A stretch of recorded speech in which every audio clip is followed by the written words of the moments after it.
pemirsa, bertemu lagi bersama saya Amelia Febrianti dalam Learning Journal kelima ini dengan mata kuliah teknik reportase dan investigasi berita. Apa saja keseruan dalam pertemuan kelima ini? Saya akan menyampaikan beberapa topik. Tetaplah bersama saya Amelia Febrianti akan menemani Anda selama 5 menit ke depan.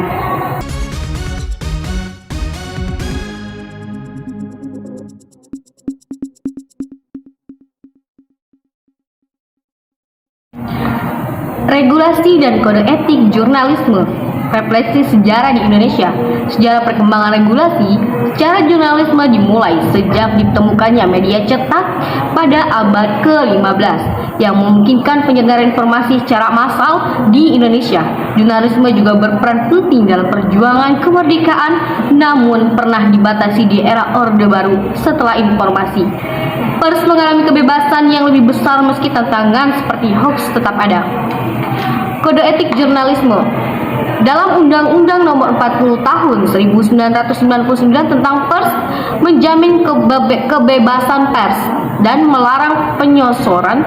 Pers berfungsi sebagai media informasi, pendidikan, hiburan, kontrol sosial, serta lembaga ekonomi. Kode etik jurnalisme biasa disingkat sebagai KEJ serta mengatur prinsip independensi, akurasi, dan larangan diskriminasi.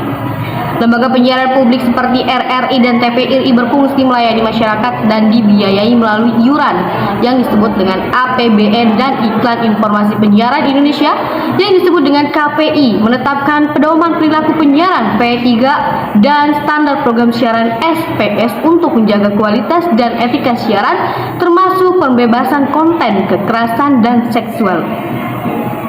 Tantangan jurnalisme di Indonesia dan dunia dalam penerapan regulasi dan kode etik. Di sini ada beberapa poin penting. Yang pertama yaitu ada tekanan politik dan kebebasan pers, yang dimana ada tekanan pemerintah serta ada kontrol oligarki dan kepentingan bisnis. Yang kedua yaitu ada munculnya berita palsu dan tantangan etika di era digital. Ada penyebaran hoax dan disinformasi serta ada jurnalisme, clickbait, dan komersialisasi berita. Yang ketiga yaitu ada kurangnya perlindungan bagi jurnalistik, kekerasan dan intimidasi terhadap jurnalis, slave censorship akibat ancaman hukum dan kekerasan. Yang keempat yaitu ada munculnya jurnalisme warga dan tantangan standar etika. Ada kurangnya standar pada jurnalisme warga serta regulasi media digital yang lemah. Yang selanjutnya yaitu ada studi kasus dalam regulasi UU Pers dan kode etik jurnalisme di Indonesia. Yang pertama yaitu ada pelanggaran kode etik, ada ancaman hukum serta krisis kepercayaan publik. Kasus-kasus Radar Bogor pada 2018, pada tahun 2012 Radan Bogor, sebuah surat kabar lokal menjadi target protes keras dan tuntutan hukum setelah menerbitkan artikel yang mengkritik Ketua Umum Partai Demokrasi Indonesia Perjuangan yang disebut dengan PDIP.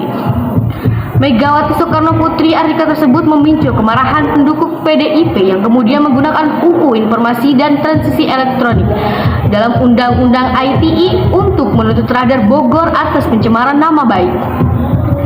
Yang selanjutnya ataupun yang terakhir yaitu ada kasus Metro TV dan kode etik jurnalistik pada tahun 2019.